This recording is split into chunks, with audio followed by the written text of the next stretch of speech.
Hello అండి, అందరికీ నమస్కారం. ఈరోజు మనం చెప్పుకోయే కథ పేరు మౌన వాగ్దానం. ఇంకా కథలోకి వెళ్తామా? ఇప్పుడు ఎపిసోడ్ 1 చూద్దాం. ఎపిసోడ్ 1 పేరు నిన్న, నేడు, రేపు. అవి పాత ఫోటోలతో నిండిన గోడలు, మసకబారిన గది. అర్ధరాత్రి దాటింది.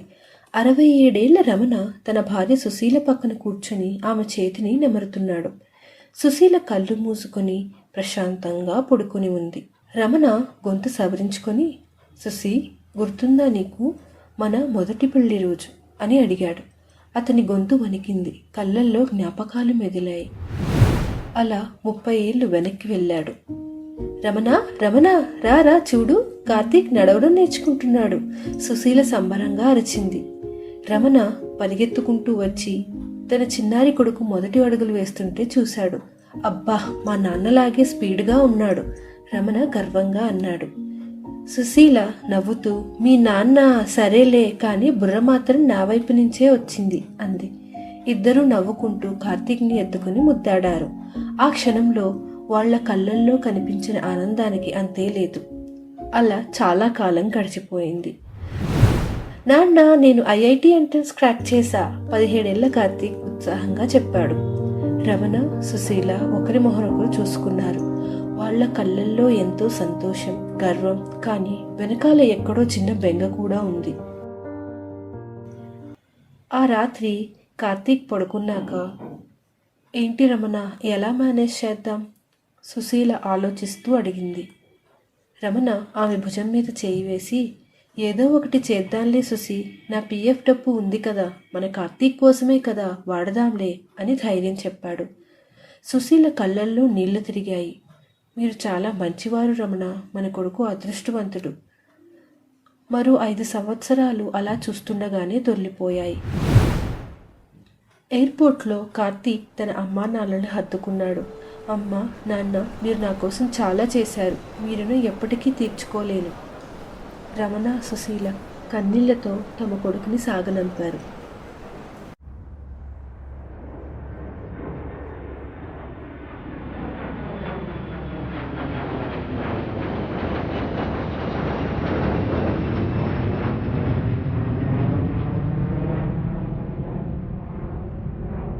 ప్లేన్ ఎగిరిపోతుంటే వాళ్ళ చూపులు ఆకాశంలో నిలిచిపోయాయి.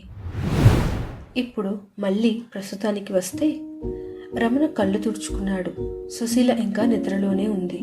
చూసావా సుశీ, మన కార్తీక్ ఎంత పెద్దోడయ్యాడో, అమెరికాలో మంచి జాబ్, అందమైన భార్య, ఒక కూతురు. మనం పడిన కష్టాలన్నీ ఫలించాయి, రమణ మెల్లగా అన్నాడు. అకస్మాత్తుగా సుశీల కళ్ళు తెరిచింది. రమణ ఏదో చెప్తున్నట్లు అనిపించి రమణ అని పిలిచింది. రమణ ఆశ్చర్యంగా సంతోషంగా చూశాడు. అవును సుశీ, నేనే. సుశీల చిరునవ్వు నవ్వింది. మన కార్తీక్ని గుర్తు చేసుకుంటున్నావు కదా, నాకు గుర్తొచ్చాడు. రమణ కళ్ళల్లో ఆనంద బాష్పాలు. అవును సుశీ. ఆ క్షణంలో వాళ్ళిద్దరి కళ్ళల్లో ప్రేమ, గర్వం, అపారమైన ఆప్యాయత కనిపించాయి. ఆ గదిలో కాలం ఆగిపోయినట్టు, గతం ప్రస్తుతం ఒకటైనట్టు అనిపించింది.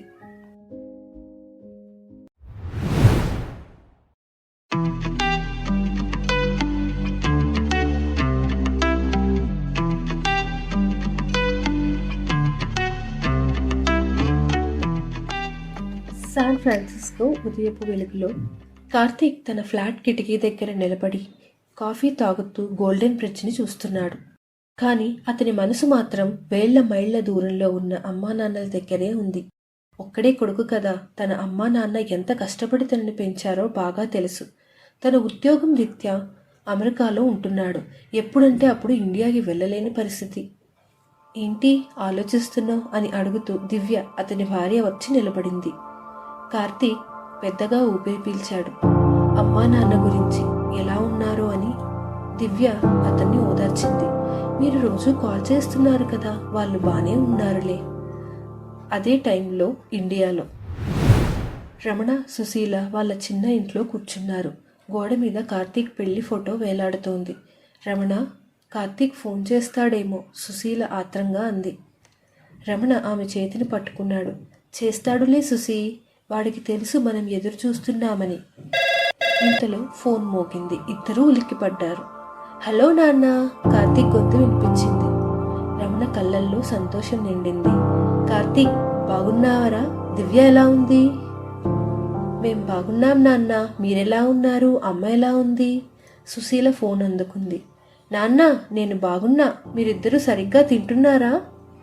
చలి ఎక్కువగా ఉందా? కార్తీక్ నవ్వాడు. అమ్మా, మేం బానే ఉన్నాం. మీరెందుకు ఇంత టెన్షన్ పడతారు? అలా మాటలు సాగాయి. కార్తీక్ తన జాబ్ గురించి, కొత్త లైఫ్ గురించి చెప్పాడు. అమ్మా నాన్నలు గర్వంగా విన్నారు.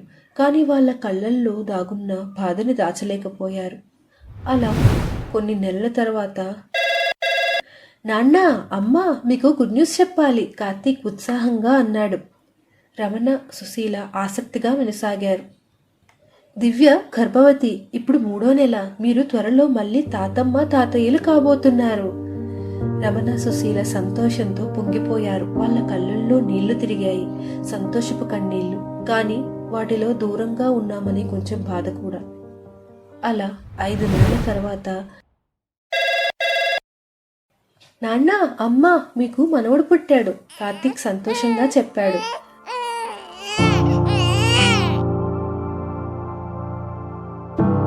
రమణ, సుశీల ఆనందంతో ఉప్పొంగారు. కానీ అదే సమయంలో మనవడిని స్వయంగా చూడలేమని బాధపడ్డారు. ఎప్పుడొస్తావురా? నాకు మనవడిని చూడాలని ఉంది, సుశీల ఆవేదనగా అడిగింది. ఆమె గొంతు వణికింది. కార్తీక్ నిస్సహాయంగా నిట్టూర్చాడు.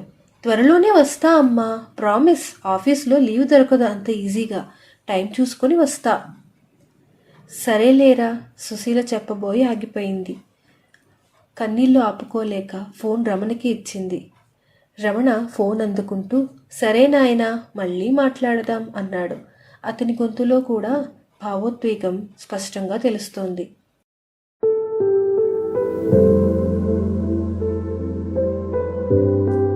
కాల్ కట్ చేశాక రమణ, సుశీల ఒకరినొకరు హత్తుకున్నారు. వాళ్ళ కన్నీళ్లలో సంతోషం, బాధ, అసహాయత అన్నీ కలగలిసి ఉన్నాయి.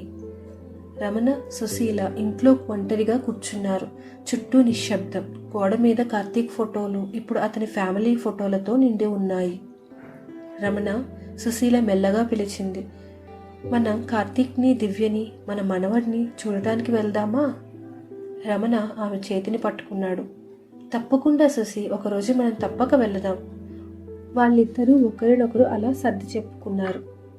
వాళ్ళ గుండెలు దూరంగా ఉన్న కొడుకు, కోడలు, మనవరాలు, మనవడి కోసం తప్పించిపోతున్నాయి. వాళ్ళ ప్రేమ, ఆరాటం, ఎదురుచూపు అన్నీ వాళ్ళ కళ్ళల్లో కనపడుతున్నాయి. దూరపు కొండలు నునుపుగా కనిపించినట్లే వాళ్ళ కలలు, ఆశలు దూరంగా, అందంగా, అందుకోలేనివిగా కనిపిస్తున్నాయి.